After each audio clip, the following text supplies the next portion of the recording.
I can't say you hurt me when you never let me near.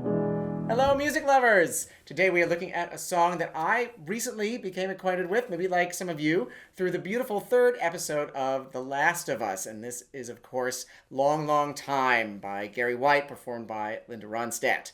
If you haven't seen Seth Rudetsky's video about this song, go check it out right now. It's terrific, like all his videos. He goes into great detail about the lyrics, about the orchestration, really wonderful. And he is the person who actually introduced this song to Craig Mazin, who's the creator of the show. He suggested that they use this song for this episode. So thank you, Seth, for all of that. One topic that Seth touches on that I want to use as sort of a jumping off place for some more theoretical structural discussions about harmony is something called the deceptive cadence. And maybe that's a term you've heard before. What is a deceptive cadence? Why is it deceptive? Is it lying to us? What's going on? It all goes back to what I talk about, which is that music tells a story. Compelling music tells a compelling story.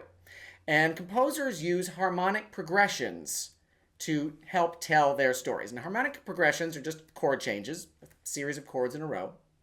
And harmonic progressions have a syntax. They have a direction that they want to go in, just like spoken language. I can say, the dog chases the ball. That's different from the ball chases the dog, which is different from chases dog ball the, right? Certain harmonic progressions feel very natural, very satisfying. Certain harmonic progressions are surprising and fun, and certain are just gibberish. Yes, they just make no sense at all and leave you confused.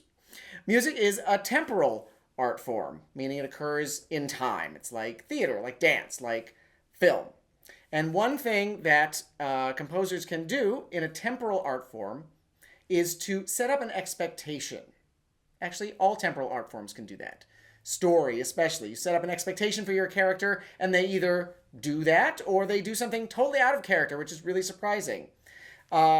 Composers set up those expectations also, and then either give you what you were expecting or pull the rug out and surprise you in a really beautiful way. Seth talks about the four chords that are the backbone of a lot of country and pop music. If you play the guitar, if you play the piano, you'll be familiar with these. 1, 4, 5, and 6. We're going to talk especially about 5 and 1. So we spell these chords with Roman numerals, but they're really very easy. They're just the chords, the triads that are based on the scale degrees. So if we're in A major, we have 1, 2, 3, 4, 5, 6, 7, 1. So our 1 chord is the chord that's based on scale degree 1, which is A. A is the 1 chord in A. The 4 chord would be D. A, B, C, D.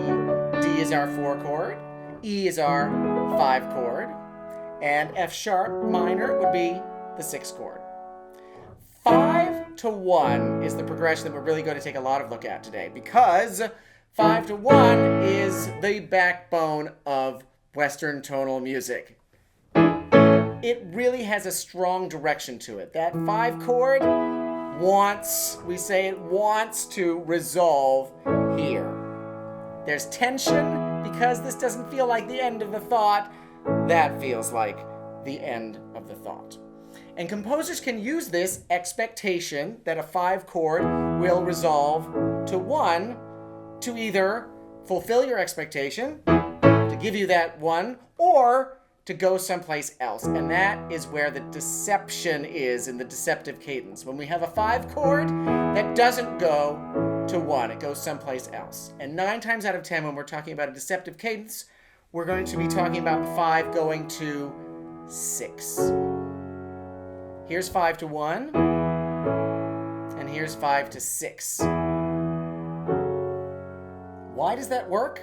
And why does it give us that emotional tug that it does? 3 reasons. First of all, our 6 chord shares 2 of its 3 notes in common with the 1 chord, where we think it's going to go, right? We think it's going to go 5-1, and instead it goes 5-6. Our 1 chord is A, C sharp, E. Our 6 chord is F sharp, A, C sharp. So it shares those 2 notes, A and C sharp. The 6 chord and the 1 chord share 2 notes in common, which is why you can go either to the 1 or to the 6, and it still feels right. They're very, very similar chords. Reason number 2, bass movement.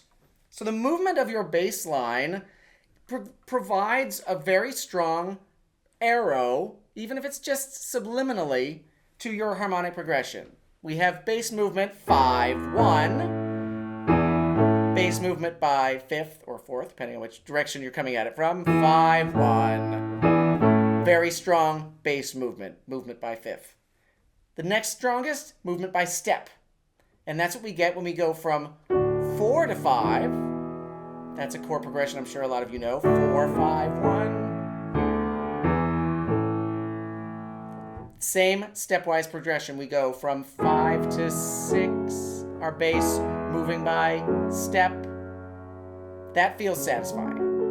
The third reason is that when we have our 5 chord, what do we expect? We expect 1. We expect a major chord. In a major key, 1 is major.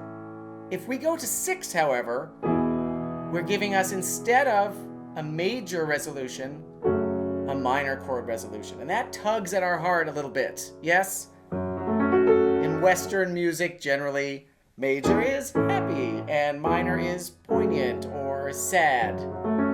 So we're surprised again. Over and over and over again in this song, we have this deceptive cadence where we're resolving to the minor 6 instead of to the major 1. And it gives this really melancholy feel to the entire song, starting right away in the introduction.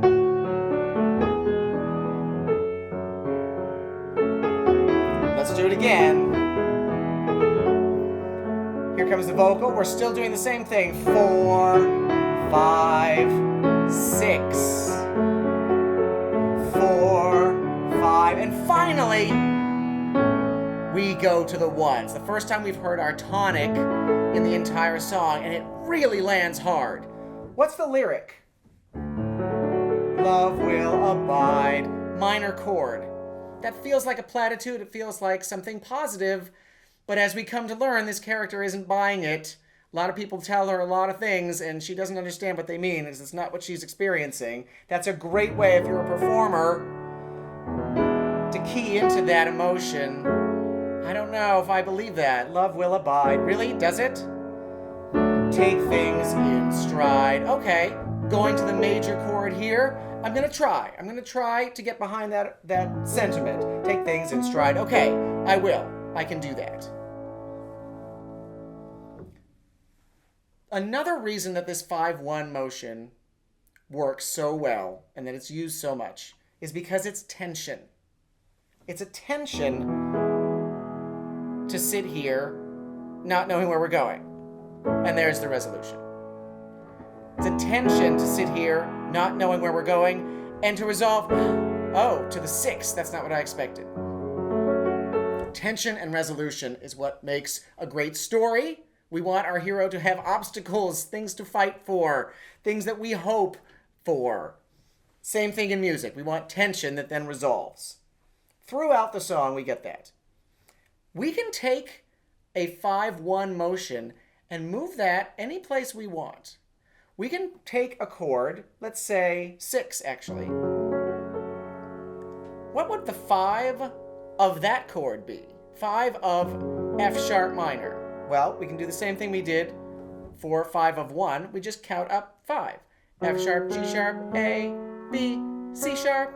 C sharp is the 5 of F sharp. 5 of F sharp. 5 of 6, we call it. We write it with a little slash. 5 of 6. This is a secondary dominant, and it's a way that we can put in even more 5-1 motions throughout our song and give it even more sense of directionality, more sense of tension and release. And Gary White has done that throughout the song. We have one coming up right here. We just had Take Things in Stride. Sounds like good advice. 5 of 6. It points so strongly forward. We have this tension that releases to our 6th chord. He's about to do it again, but there's no one This is a B7 chord, which is 5 of E, which is our 5. 5 of 5.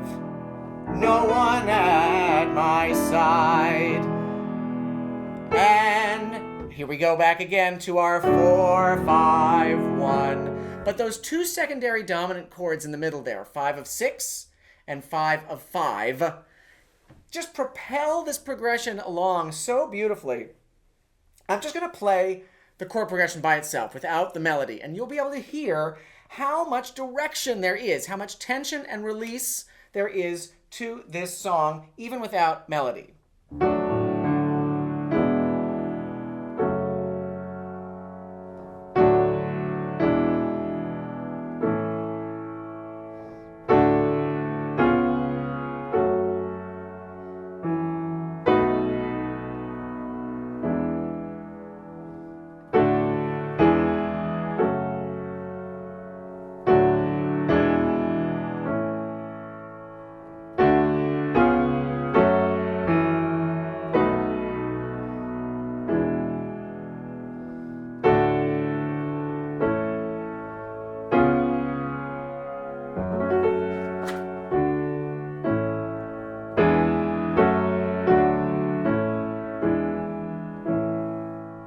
It's beautiful even without any melody at all. It's because of these secondary dominants, the deceptive cadences, and the tension and release that Gary White has put in throughout.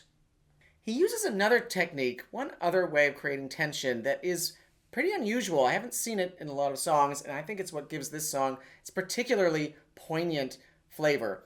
I'm going to sing it for you. See if you can hear what I'm talking about. This other level of tension. We just did Take Things in Stride. Sounds like good advice, but there's no one at my side. And time washes clean. Did you hear those little rubs, those little dissonances? I tried to emphasize them a little bit. Let's take a look at them. They are dissonances between the vocal line and the piano part, and they're hidden in there. First one is here. Sounds like... That's pretty nasty. What is it coming from? Well, we have our C-sharp 7 chord. That's 5 of 6. That's our first secondary dominant. We're about to go to 6, which is F-sharp, C-sharp to F-sharp.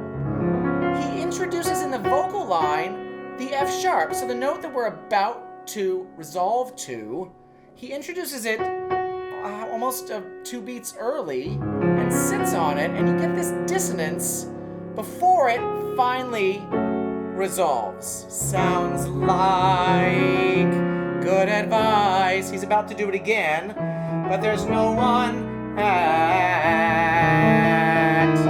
So we have 5 of 5. We're going to E major, but before it resolves, he gives us the resolution note, which is dissonant. At my side. And here again, this is 5. We think we're going to 1. He gives us that note early. And time. Throughout, he's giving us these resolution notes a beat or 2 early so that they get this really nasty dissonance. Sounds like good advice, but there's no one at my side. And time. And even if you don't really clock it as it's going through, you can't help but feel it somewhere in your bones that something is wrong, something is rubbing, something is tense, and it needs to be released. Throughout, we get this. And it's just a beautiful, beautiful touch. And Linda Ronstadt, of course, her pitch is so phenomenal. Her breath control is out of this world. These phrases are miles long. That also actually adds a bit of tension. Performers know that your choice of breath is part of your storytelling. When you do a very, very long phrase, it makes us sympathetically want to breathe for you a little bit. And she does that here. And it really sort of... It's a visceral, physical reaction that you get just hearing the way she performs that. I don't know if that was Gary White's intention, that these be these gigantically long phrases. It's so effective. It's so moving. Throughout, we use these three forms of tension. We use deceptive cadences, which is a chord that we think is going to go here, but instead it goes there. We have secondary dominants, which really want to resolve to where they're going. And the melody notes that rub because they anticipate the resolution before we actually get there. Sounds like good advice. It's a great bit of text painting too. It sounds like good advice, really, does it? But we know better. It doesn't actually sound like good advice. There's something wrong with it. This is a beautiful song. I'm so thankful that Seth Rudetsky recommended this song to Craig Mazin to put in the show so that we could all get to know it better. Go take a listen to it. Linda Ronstadt is fantastic. And this is a beautiful example of musical storytelling. Songwriters out there, use some secondary dominance. Use some anticipations, some tensions that are unexpected. Take us on surprising journeys. That's what makes a great story. I will see you next time. If you like this sort of video, please don't forget to subscribe and to like down below. Thank you. See you next time.